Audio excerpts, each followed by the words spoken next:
Thank you all. Rest. Thank you for braving the weather and being here. I want to start by thanking Sam for that very outstanding introduction. We were saying backstage, don't you believe him?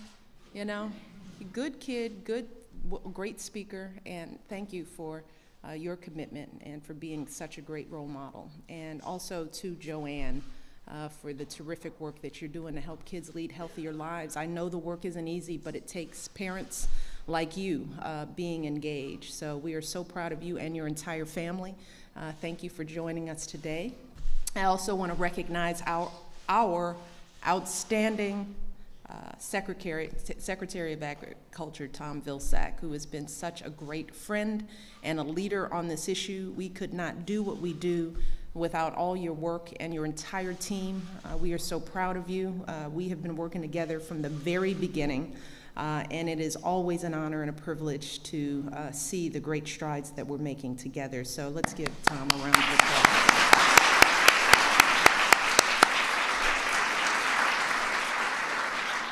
And of course, most of all, I want to thank all of you, the advocates, the educators, the leaders who've been with us from the very beginning of this journey.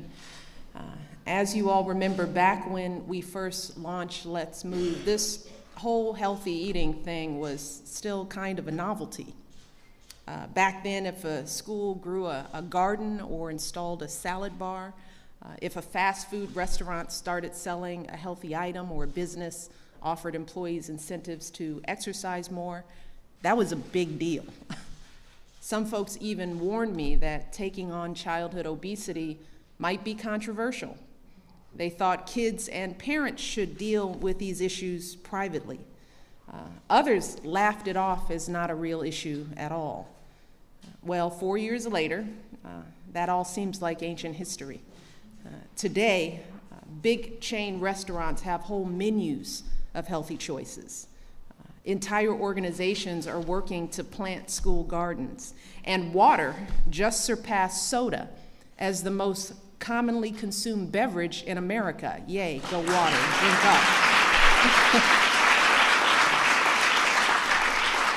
And today, folks are really starting to think about what they eat and how active they are. So they're scrutinizing labels. They're asking questions. They're changing what they feed their families. And just as we no longer smoke or drink when we're pregnant, just as we no longer let our kids ride their bikes without a helmet or sit in the back seat of the car without a car seat, today we know that we can no longer let our kids eat whatever they want, because now we know better.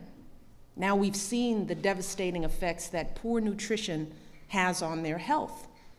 And this new approach to eating and activity is not just a fad, and it's no longer just a movement. Instead, here in America, healthy habits are becoming the new norm.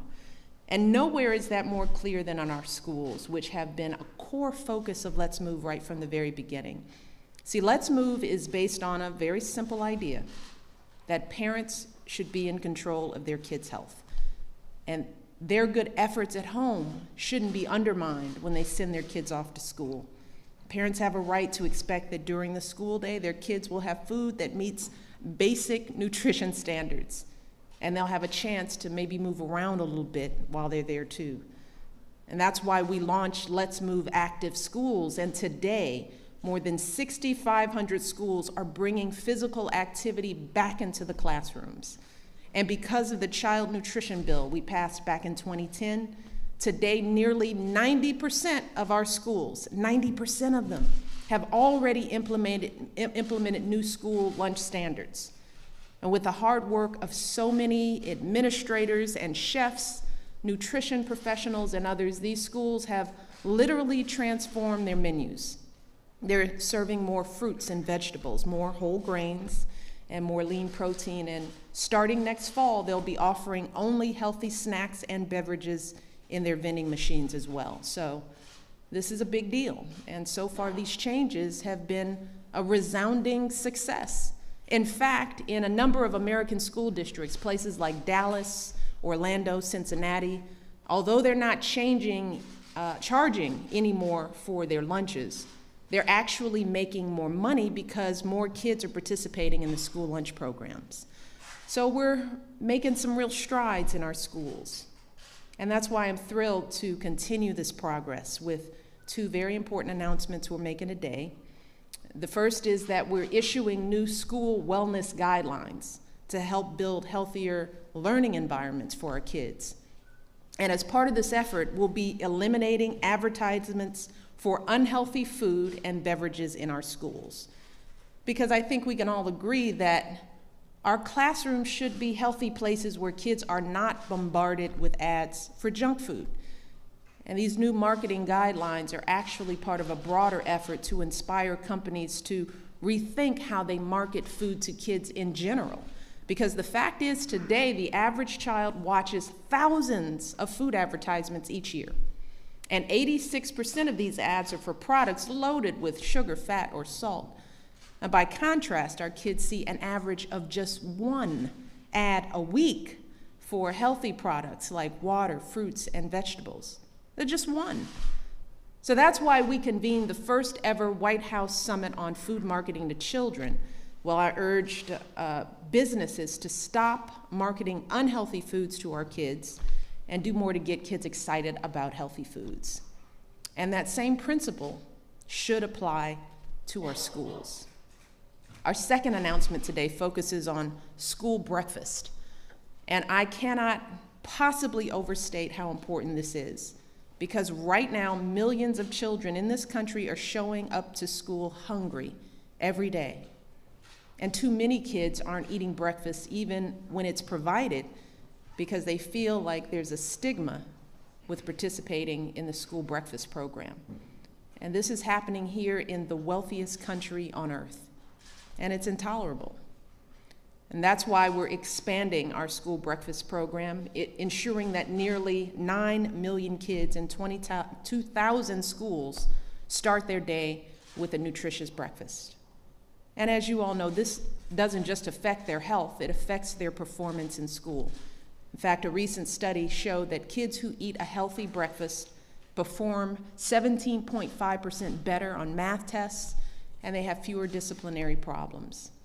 So this is critical for our kids' future, and it's also critical for the future of our country, because healthy and well-educated kids are more likely to become healthy, well-educated adults who will build a productive workforce and a vibrant economy for generations to come.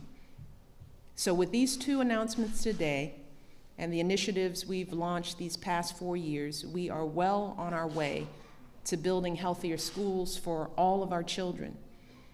And I want us to just take a moment to really think about what this will mean for our kids in the years ahead. Children born today will be accustomed to eating healthy food during the school day. So for them, the norm will be fruits and vegetables and not chips and candy.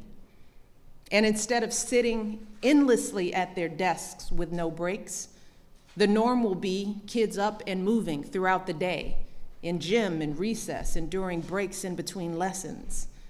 And to the extent these kids are seeing advertisements, those ads will be for healthy products. So hopefully at the grocery store, they'll be begging us for items from the produce aisle rather than the snack food aisle, because that's what they're seeing on TV. And if we keep coming together and working together, all of this will be the new norm for our kids here in this country. And for our youngest kids, this might be all they'll ever know. And these changes will shape their habits and taste for the rest of their lives, including what they buy and feed their own kids in the years to come. So if there is anyone out there who is thinking to themselves, well, in a few years this lady will be gone and this let's move thing will finally be over so we can go back to business as usual. If you know anyone out there who might be thinking that way, you might want to remind them that I didn't create this issue, and I'm not the one who's truly driving it forward. All of you are. And that's really my message to all of you today. Keep on doing what you're doing, because with every healthy choice you make in the grocery store or at a restaurant, you're making a statement about the food you want for your kids.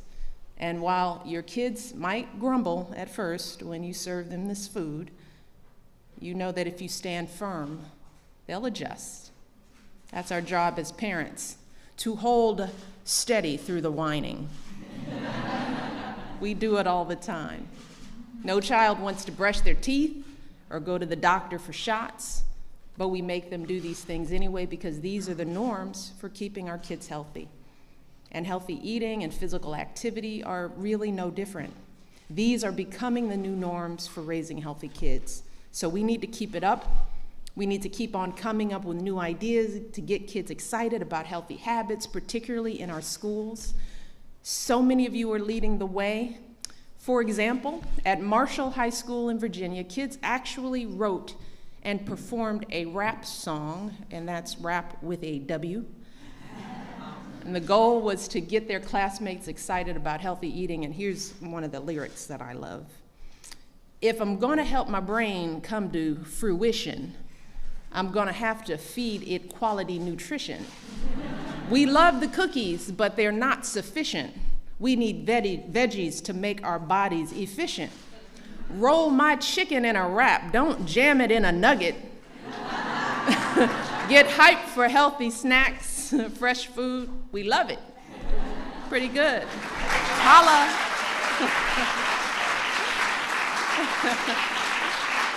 Love that. Don't jam it in a nugget, not my chicken. This is just one example of the explosion of good ideas in our schools. And to celebrate the 4th anniversary of Let's Move, I am asking folks across America to get up and show me how you move. Show me the fun, creative things you're doing in your homes, schools, and communities to get kids excited about eating healthy and being active. Show me how you move. I want you to tweet it, Facebook it, Instagram it with the hashtag Let's Move so that everyone can see how you're moving towards a healthier future.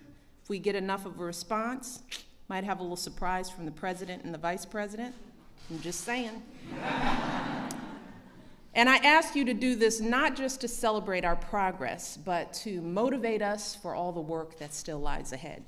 Because while childhood obesity rates are beginning to fall, we still have a long way to go before we solve this problem once and for all. And that's what the next 3 years will be all about.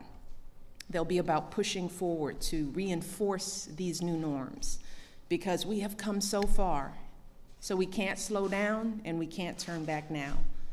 So we have to understand there's a lot at stake, not just for our kids' health and success, but for the success of our entire country.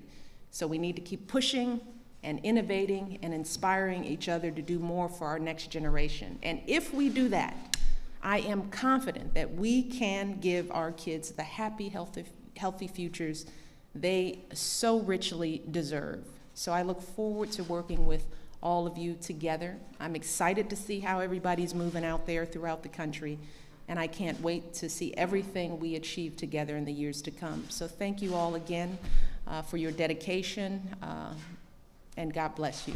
Take care.